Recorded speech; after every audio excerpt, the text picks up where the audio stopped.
Friends, ఈరోజు నేను మీకు ఈజీగా సండే స్పెషల్గా ఫ్రైడ్ రైస్ ఇంట్లోనే మనం ఎలా చేసుకోవాలో చూపిస్తాను. నేను ఇందులో 4 టేబుల్ స్పూన్ ఆయిల్ వేసాను. ఆనియన్స్, క్యాప్సికము, క్యారెట్, బీన్స్ ఇప్పుడు ఇందులో వేసి వేయించుకుంటున్నాను. నేను ఇందులో 2 చిల్లీస్ వేసుకున్నాను. 2 చిల్లీస్ తర్వాత ఒక సాల్ట్ వేసుకొని బాగా వేయించుకోవాలి. ఇప్పుడు వెజిటేబుల్స్ అన్నీ బాగా ఫ్రై అయిపోయాయి కదండి. ఇందులో మనం ముందుగానే కుక్ చేసుకున్న రైస్ ఇందులోకి వేసుకున్నాము.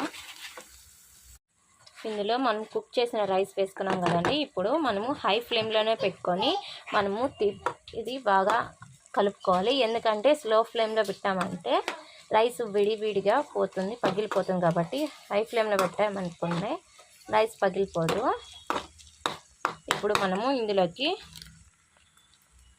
చూడండి, నేను ఇది ఫ్రైడ్ రైస్ పౌడరు రెడీమేడ్ తీసుకున్నాను. ఈ ఫ్రైడ్ రైస్ పౌడర్ ఇందులోకి వేస్తున్నాను. ఇప్పుడు ఇందులో మీరు చూసుకొని సాల్ట్ వేసుకోండి. ఫ్రైడ్ రైస్లో ఆల్రెడీ సాల్ట్ ఉంటుంది, మర్చిపోకండి.